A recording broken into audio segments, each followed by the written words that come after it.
Rumah Sakit Umum Daerah Dr. Saiful Anwar ini rumah sakitnya pemerintah Provinsi Jawa Timur.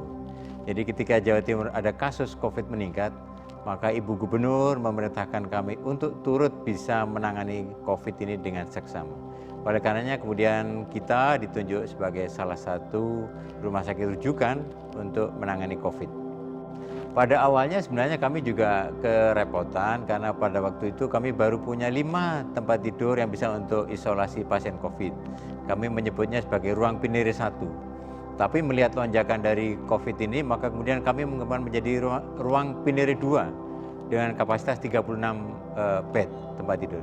Tapi ternyata COVID-nya makin meningkat dan kami kemudian mendiskusikan dengan seluruh tim sehingga kemudian menggunakan pavilion kami yang letaknya relatif terisolasi menjadi ruang COVID juga.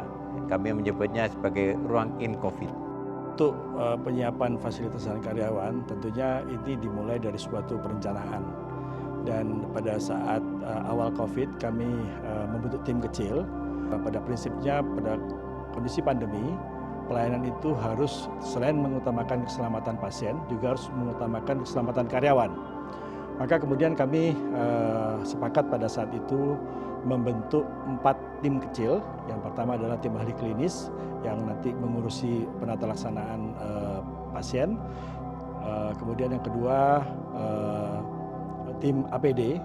Tim APD ini yang nantinya akan memberikan pelatihan kepada seluruh nakes. Kemudian tim penapisan APD. Tim penapisan APD ini adalah tim yang akan memilih dan memilah alat pelindung diri yang akan kita manfaatkan untuk pelayanan.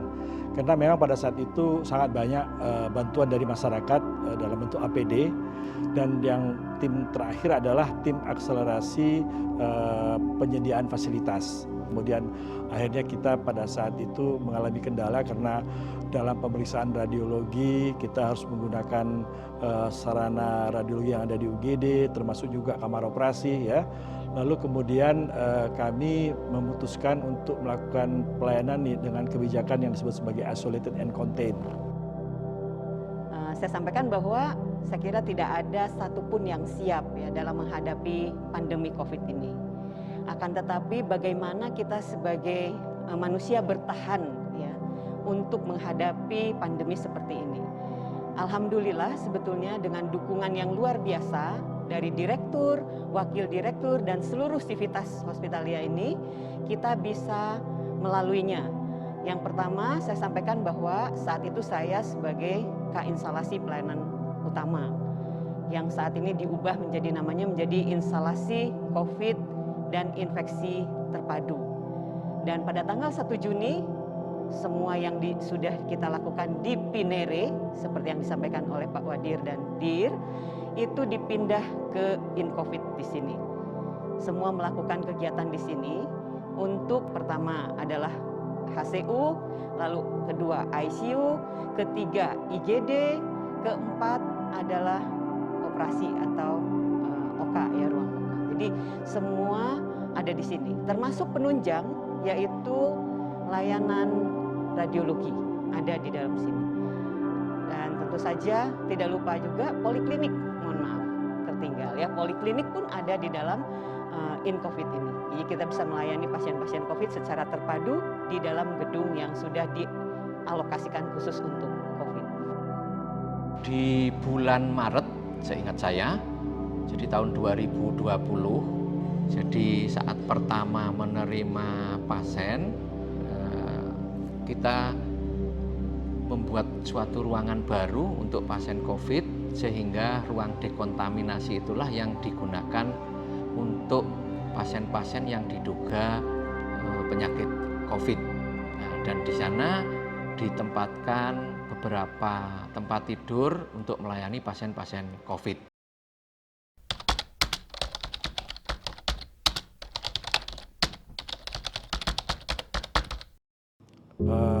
Dari kendala itu bisa kita lihat dari 3 sisi ya.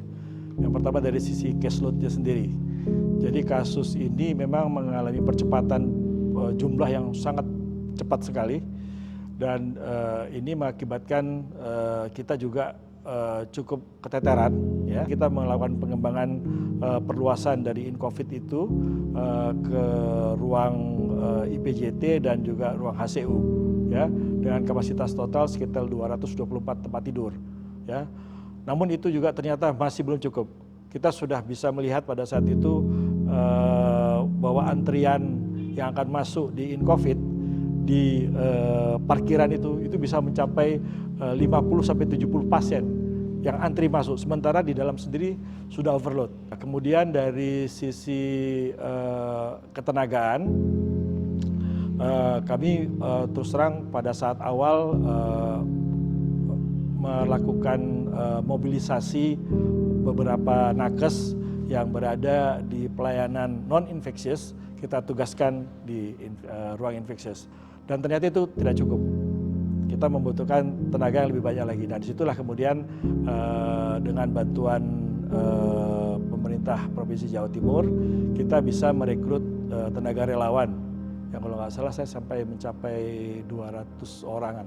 Kemudian dari sisi penambahan fasilitas, nah ini memang menjadi seni yang tersendiri, ya. Kami punya standar yang cukup tinggi dalam mendesain ruang pelayanan COVID kami. Karena di Saiful Anwar ini ruangnya sangat berdekatan, sehingga kita harus pastikan bahwa udara yang ada di ruang COVID itu tidak tercampur dengan udara di sekitarnya. Maka kita betul-betul memastikan bahwa udara dan pasiennya itu terisolasi, ya, dari ruang di sekitarnya. Itu kita misalnya menggunakan tes suara namanya. Kalau misalnya orang yang berada di seberang kaca itu suaranya masih bisa kami dengar, itu berarti ada kebocoran udara.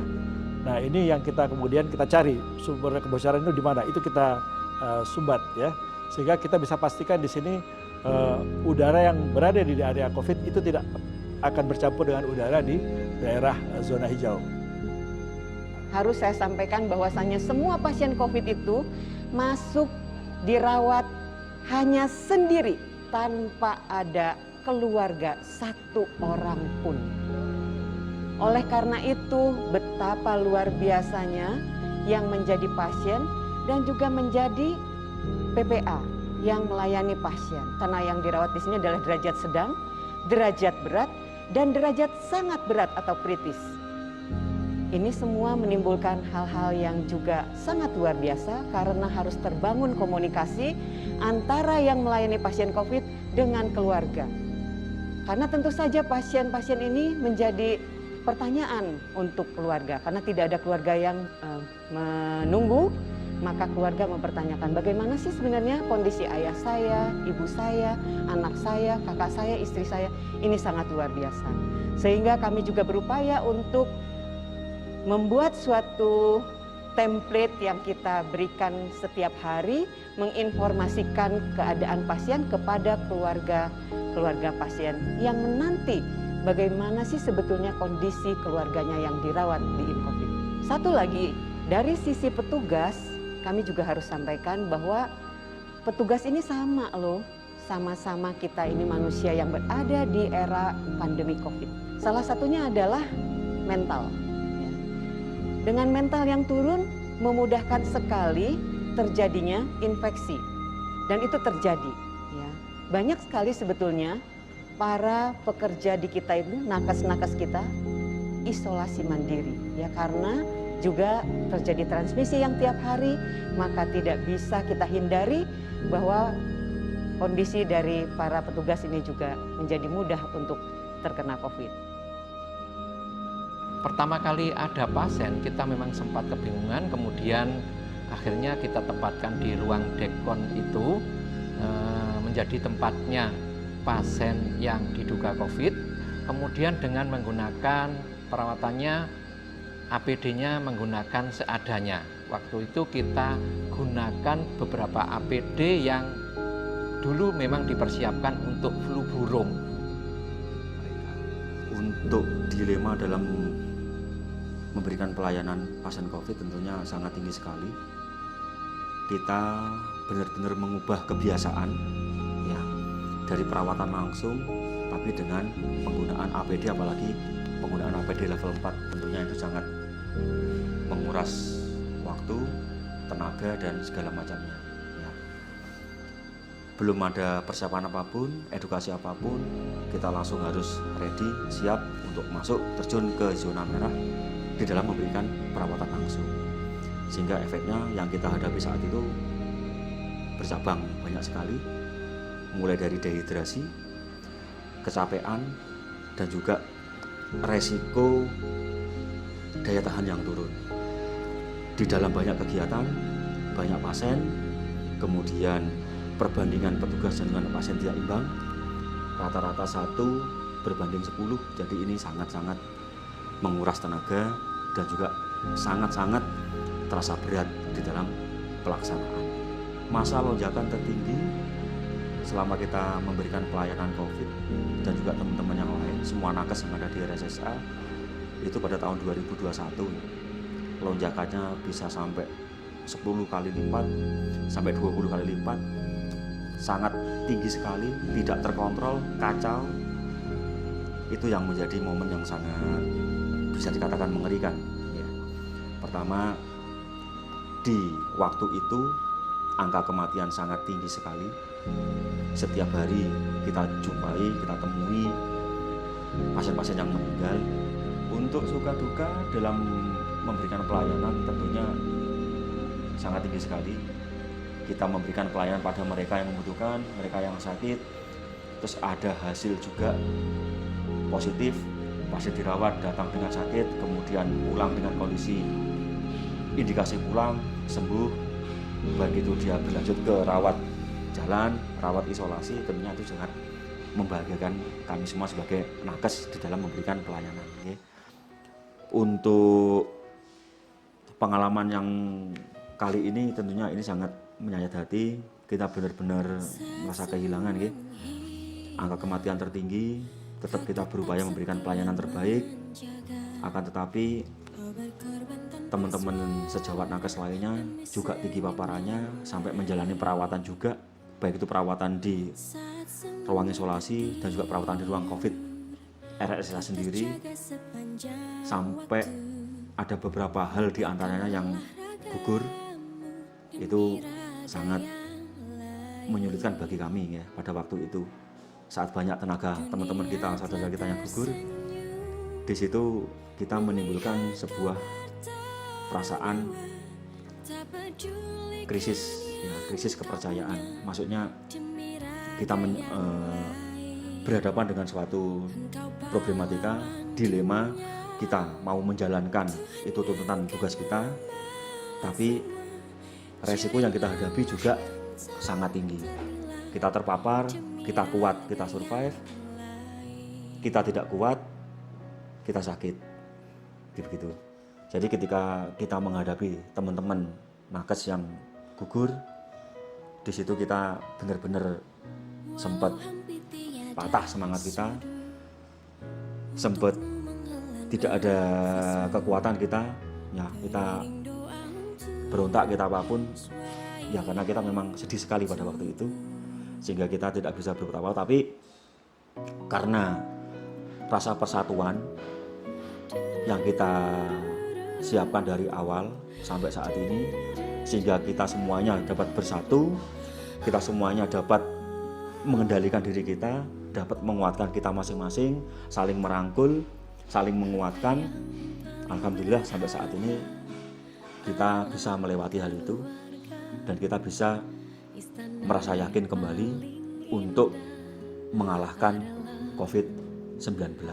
Walaupun tantangan begitu besar, kemudian kapasitas tenaga nakes terbatas dan juga harus dilakukan semaksimal mungkin dalam memberikan perawatan, tapi kita harus tetap semangat karena dari awal masuk sebelum COVID pun kita sudah dituntut untuk memberikan dedikasi yang tinggi, ya, cinta kasih dan juga pelayanan dari hati.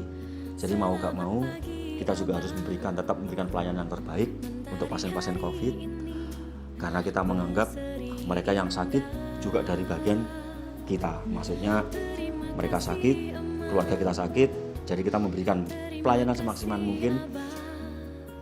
Kita beranggapan bahwasanya mereka adalah saudara kita, sehingga kita merasa tetap semangat, penuh dengan dedikasi, semaksimal mungkin sampai akhir tenaga.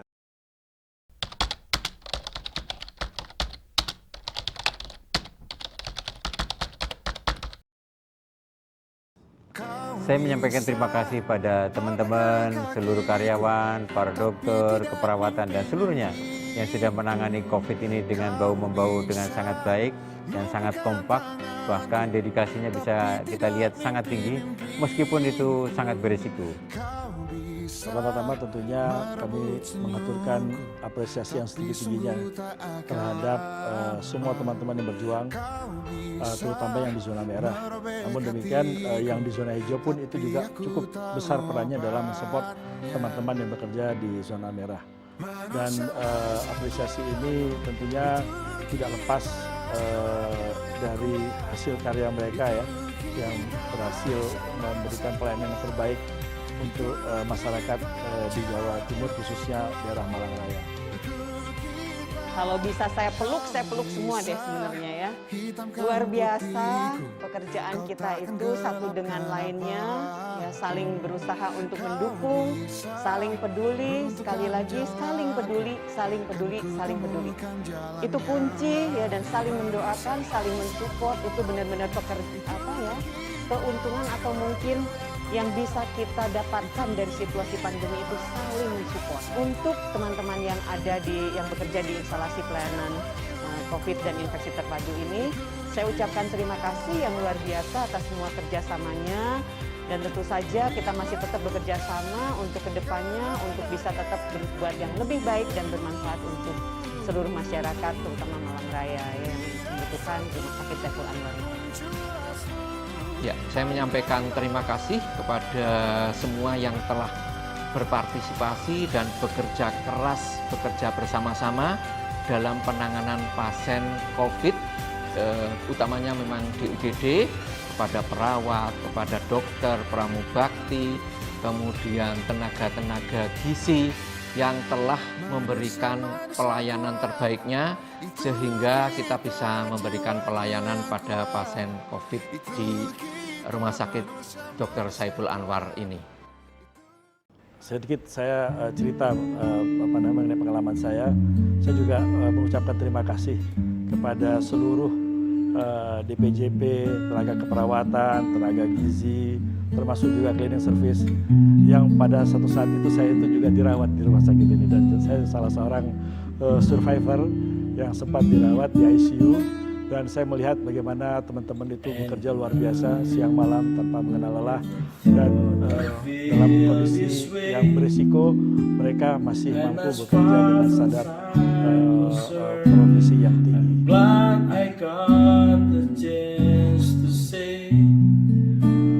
That I do believe, I trust you, and if all the has to go away, close your eyes and remember, we fight again COVID today, and we fight it all together.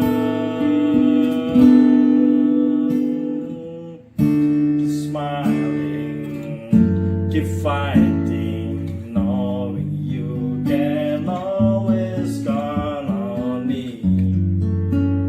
For sure, that's what friends are for.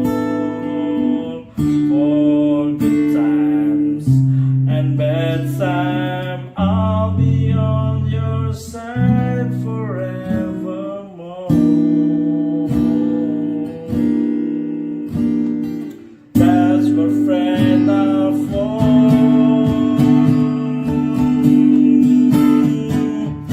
Keep shining, keep fighting, knowing you can always count on me. For sure, that's what friends are for. For good time and bad time, I'll be on your side